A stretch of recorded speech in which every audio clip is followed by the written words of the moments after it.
yourself first. I had to save myself. Let me say, Mark, what's wrong with you? Like a tin soldier. I come from 58th Street, 56th Street. I had to protect myself because the guys was on, waiting on. Oh, Luke, what happened to you, man? You talking about this Muhammad stuff all the time. Man, you used to get, you know how you used to get?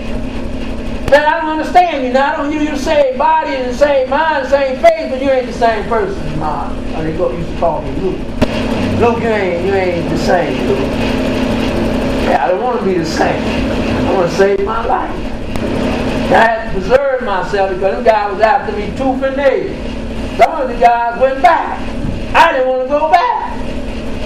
I didn't want to go back to that corruption, willing and scheming, dealing, conning, and skating, and slating, and whining, and dining, and whatever you may call it. Us stuff for Allah forbids.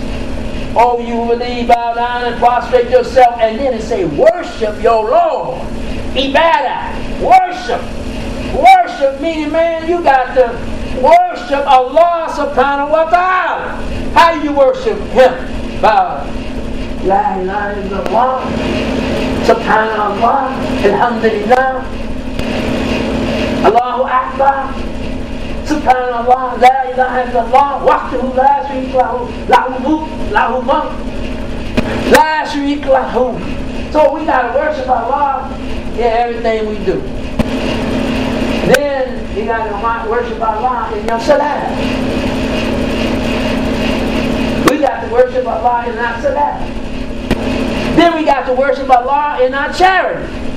When you give in a cause of Allah free, what Allah has bestowed on you, don't think it's not coming back.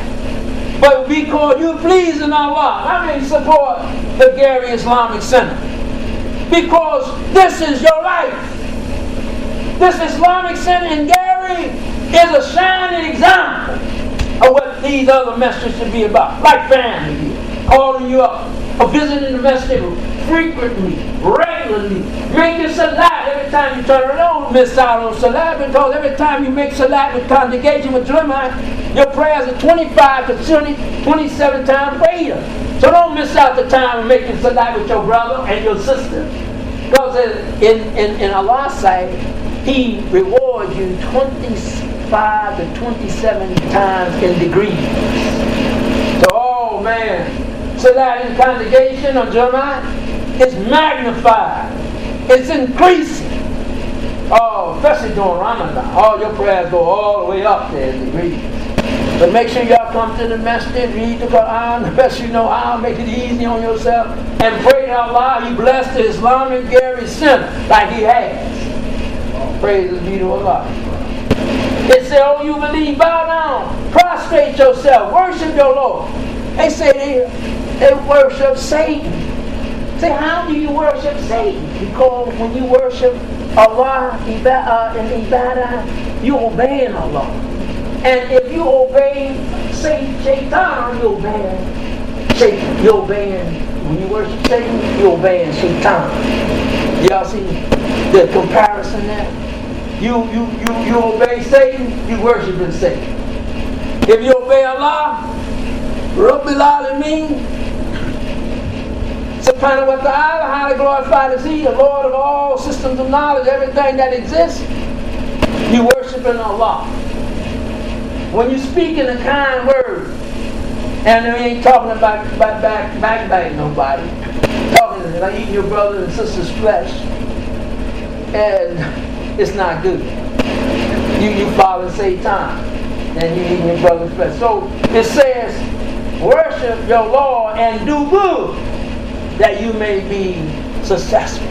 Or you believe, bow down, prostrate. It said adore. It says in this particular reference in this other book, worship. And it say do good, so that you may be successful. With all four of those elements, Allah put on the end that you're going to be successful. That's a formula. So if you follow this formula about bowing down, prostrating, and worshiping your Lord, and do good, He also put in there hasan, which is doing good. You got to practice hasan. You're doing good. Charity and speaking kind words and helping people out, that's doing good. so that you may be successful. I used to say when I used to find a penny, oh, one day I'll be a rich man. Some came back to me, oh, Mark, you're already rich. What are you talking about? I don't pick up no more pennies no more. I see a dime or a quarter, I'll pick it up maybe. You know what I mean? $1 or so. I don't pick up no more penny. I'll never say that again. Because I read an hadith, and this is an hadith, and I shared with you. It said, richness does not lie in the material accumulation of material goods. But richness lies in your heart, your soul, and yourself. I feel rich inside. I may be poor, I don't know what in my pocket. But in my soul, in myself, I feel rich.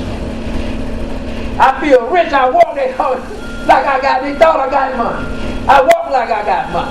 I talk like I got money. I act like I got money. Because my Lord is rubbing out of me. He got everything. So if he's rich, I'm already rich. I forget what he called El Ghani. Rich. El Ghani. Allah is El Ghani. He's rich. So in your prostration, as I said before, you got to keep your back straight and bound. In the presence of his companion, his name was Humayd, said that the Prophet sallallahu alaihi wasallam bowed and kept his back straight. When he bowed down, he kept his back straight. And it's also the order of the Prophet, may the peace and prayers be upon him, who do not perform his prayers, who do not perform his bowing perfectly, that he should repeat his prayers. When you feel, oh, I didn't do that right, repeat your prayer. You know what I mean? Allah said he had made this religion easy for you, but we make it hard. We're not saying our prayers on time, so we got to make 2 prayers, or 3 prayers, or 4 prayers. And that's time consuming, and that's cumbersome. Because these prayers you should have already made, so Allah made it easy for you so you can make your salat 5 times a day instead of all at one time. He told Moses when he went up to heaven, pray 50 times. Probably, and Moses said, oh, go back to your Lord and ask him to reduce that amount. That's too much for your own mind. Right? So he went back, and then on another case he went back until Allah reduced him down. He said, you make these 5 salat prayers, it's like making 50 prayers. Okay? So the order of the Prophet sallallahu alaihi wasallam said the person who does not perform his bowing perfectly, that he should repeat his prayer. Your prostration, you prostrate on 7 body parts of bone.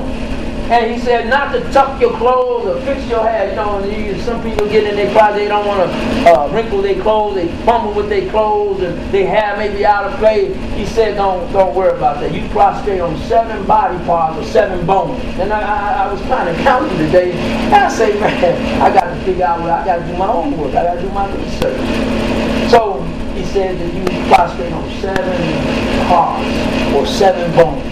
Your head is one, your nose is another, your hands, your knees, and your toes. And I'm going to see where the other 2 come in. So I was trying to figure it out. So inshallah on the next occasion, let's see if we can figure this out. It said the Prophet prostrated and put his hands on the ground with his forearms away from the ground. You know, you can't pray, as they say, like dogs. You know, dogs put their arms. The human being, he prostrated, he put his hands and his elbows, his forearms up from above the ground, away from his body. Praise the Lord. All right.